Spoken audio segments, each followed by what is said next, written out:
இந்த சேனலை இதுவரை சப்ஸ்கிரைப் பண்ணாதவங்க மட்டும் சப்ஸ்கிரைப் பண்ணுங்கள். பக்கத்தில் இருக்கிற பெல் ஐக்கானை கிளிக் பண்ணுங்கள். பிடிச்சிருந்ததுன்னா லைக் பண்ணுங்கள், ஷேர் பண்ணுங்கள், கமெண்ட் பண்ணுங்கள். நன்றி, வணக்கம்.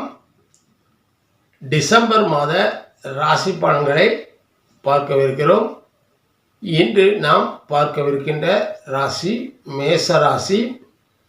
மேசராசி அன்பர்களே, இன்றைய மாதம் உங்கள் அனைவருக்கும் இனிய நல்ல மாதமாக அமைய இறைவனை பிரார்த்திக்கிறேன். டிசம்பர் மாதம் ஆண்டின் கடைசி மாதமாகும். இந்த மாதத்தில் கிரக நிலைகளை பார்க்கலாம். டிசம்பர் 2 சுக்கிர பகவான் தனுசிலிருந்து நகர்ந்து மகரத்திற்கும், டிசம்பர் 28 மீண்டும் மகரத்திலிருந்து கும்பத்திற்கும் நகரவிருக்கிறார். டிசம்பர் 15 சூரிய பகவான் மார்கழி 1ஆம் தேதி தனுசு ராசியில் பிரவேசிக்கிறார். செவ்வாய் பகவான் டிசம்பர் 7 வக்ர நிவர்த்தியாகி பின்னோக்கி நகர்கிறார். டிசம்பர் 16 புத பகவான் வக்ர நிவர்த்தியாகி முன்னோக்கி நகர்கிறார். மாதத்தில் முதல் நாளில் ரிஷபத்தில் குரு, கடகத்தில் செவ்வாய், கன்னியில் கேது, விருச்சிகத்தில் புதன், சூரியன், தனுசில் சுக்கிரன், சந்திரன், கும்பத்தில் சனி, மீனத்தில் ராகு அமர்ந்திருக்கிறார்கள். மேசராசி அன்பர்களே, இந்த மாதம் உங்கள் ராசிநாதன் செவ்வாய் 4 நீச்சமடைந்து அமர்ந்திருக்கிறார். 6ஆம் இடமான கன்னி ராசியில் கேது பகவான் அமர்ந்திருக்கிறார்.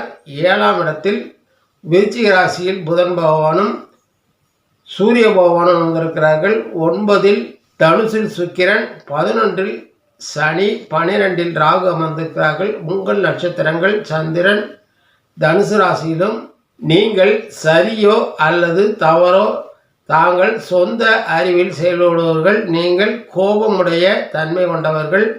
இந்த மாதத்தில் குரு, சனி, கேது, புதன் இடப்பெயர்ச்சி ஆகும் வரை சுக்கிரன், சந்திரன் போன்ற கிரகங்கள் நன்மை செய்யும் நிலையில் அமர்ந்திருக்கிறார்கள். இந்த மாதம் உங்கள் வருவாயை பொறுத்தவரை நன்றாகவே இருக்கும். 10ஆம் இடத்து ஜீவனஸ்தான சனி பகவான் 11ஆம் இடத்தில் லாபத்தில் அமர்ந்திருப்பதால் உங்கள் வேலை, தொழில், வியாபாரம், விவசாயம் போன்ற துறைகள் மூலம் வருவாய் சிறப்பானதாகவே இருக்கும். சேவை தொழில் செய்பவர்களின் வருவாய் சற்று குறையக்கூடும். விரயத்தில் நிற்கும் ராகுவால் செலவுகள் ஏற்படும். ஆனால் 12ஆம் அதிபதி குரு 2இல் அமர்ந்திருப்பதால் செலவுகள் கட்டுக்குள் இருக்கும். சுப செலவுகளாக அமையும். தன தானிய விருத்தி உண்டாகும். 2ஆம் வீட்டின் அதிபதி சுக்கிரன் 9 மற்றும் 10ஆம் இடத்திற்கு செலவிருப்பதால் 6இல் கேது அமர்ந்திருப்பதாலும் குடும்பத்தினருக்கு நோய் நொடிகள் உண்டாகும். வீட்டில் சில்லறை சண்டைகள் போன்றவை ஏற்படும். கணவன் மனைவியிடையேயான உறவு. 8ஆம் வீட்டின் அதிபதி சுக்கிரன் 10இல் சென்று அமர்வதால் தாம்பத்திய உறவில் இறுக்கமான சூழல் நிலவக்கூடும். குடும்பத்தினர் விருப்பமறிந்து செயல்படுவது மகிழ்ச்சிகரமான இல்வாழ்க்கைக்கு உகந்ததாக இருக்கும். தொழில் வியாபாரத்தை பொறுத்தவரை ஜீவனாதிபதி 11இல் லாபஸ்தானத்தில் சஞ்சரிப்பதால் உங்கள் தொழிலில் நல்ல முன்னேற்றம் ஏற்படும். எடுக்கும் முயற்சிகள் வெற்றி பெறும். புதிய முதலீடுகள் செய்ய உகந்த காலமாக அமையும். புதிய வாடிக்கையாளர்களை பெற முடியும். போதுமான அளவு லாபம் உண்டாகும். உத்தியோகத்தில் இருப்பவர்களுக்கு தங்கள் திறமையும் உழைப்பும் புத்திசாலித்தனம் மூலமாக மேலதிகாரிகளின் பாராட்டை பெறுவதோடு பணப்பலன்களையும், பதவி உயர்வு அல்லது வேலை மாற்றம் போன்றவற்றை சந்திக்கலாம். சிலருக்கு கட்டாயமான இடமாற்றம் போன்றவை ஏற்பட வாய்ப்புகள் உண்டு. கல்வி கற்கும் மாணவர்கள் தங்கள் கடின உழைப்பை கொடுக்க வேண்டியிருக்கும். ஆனாலும் 4ஆம் வீட்டின் அதிபதி 9ஆம் வீட்டில் அமர்ந்திருப்பதால் உங்கள் படிப்பு, உங்கள் முயற்சிகளுக்கு தகுந்தவாறு நல்ல மதிப்பெண்களையும் நல்ல பெயரையும் எடுக்க முடியும். தாயின் உடல்நிலையில் அதிக அக்கறை தேவைப்படும் மாதம் இது. சகோதர உறவு மேம்பட உங்கள் அன்பான செயல்பாடுகள் மூலமாக நல்ல முறையில் கொண்டு செல்ல முடியும். குழந்தைகளின் செயல்பாடுகள் திருப்தி தரும் விதத்தில் அமையும். அவர்களின் கல்வி முன்னேற்றம் செயல்பாடுகளில் அதிக கவனம் செலுத்த வேண்டியது அவசியம்.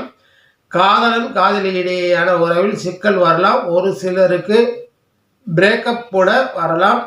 ஆரோக்கியத்தை பொறுத்தவரை கேது 6இல் அமர்ந்திருப்பதாலும் குருவின் பார்வை விழுவதாலும் உங்கள் தேக ஆரோக்கியம் மேம்படும். தேகப்பொழிவு உண்டாகும். ஏற்கனவே இருந்து வரும் நோய்கள் கட்டுக்குள் இருக்கும். தொல்லை தராது.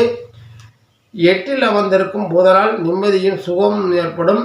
யாத்திரைகள், புண்ணிய ஸ்தலங்களுக்கு பயணங்கள் ஆகியவற்றை மேற்கொள்வீர்கள். தேக திடம் வலுப்பெற்று பிறரை கவரும் பொழிவும் அழகும் பெறுவர். லாப சனியால் பல வகையிலும் பணம் வந்து சேரும். நோய்கள் நீங்கி தேகபுலமும் புதுப்பொலிவும் ஏற்படும். புது தெம்பும் உற்சாகமும் ஏற்படும். உயர்ந்த பதவிகள் கிடைக்கும். பெரிய மனிதன் என்ற பெயர் ஏற்படும். சிலருக்கு தவறான உறவுகள் ஏற்படும். கலைஞர்கள் சற்று செயல் சிரமங்களை சந்திக்க வேண்டியிருக்கும். ஆனாலும் வருவாய் சிறப்பாக இருக்கும். உழைப்புக்கேற்ற அங்கீகாரம் கிடைப்பதில் சிரமங்கள் இருக்கும். அரசியல்வாதிகள் தங்கள் பொறுப்புகளை நிறைவேற்றி நிம்மதி அடைவார்கள். வருவாய் போதுமானதாக இருக்கும். மக்கள் மத்தியில் பேசப்படுவீர்கள். அசுப பலன்களை தரக்கூடிய உங்கள் ராசிநாதன் செவ்வாய், சூரியன், சுக்கிரன், ராகு இவர்களால் தேவையற்ற செலவுகள், சூதாட்டம் போன்ற கெட்ட வழிகளில் செலவாக வாய்ப்புகள் உண்டாகும். வாகனங்களுக்கு செலவு செய்ய வேண்டியிருக்கும். உறவுகளுடன் மனக்கசப்பு ஏற்படும் வாய்ப்புகள் உருவாகும்.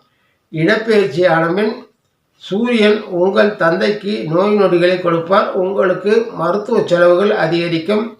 இந்த மாதம் நீங்கள் முருகப்பெருமானை வணங்கி வாருங்கள். அவர் நல்லாசியை பெற்று நற்பலன்களை மேலோக்கிக் கொள்ளுங்கள். இறைவன் அருளால் உங்கள் சிரமம் குறைந்து நற்பலன்களே மேலோங்கும். நன்றி, வணக்கம். மீண்டும் சந்திப்போம்.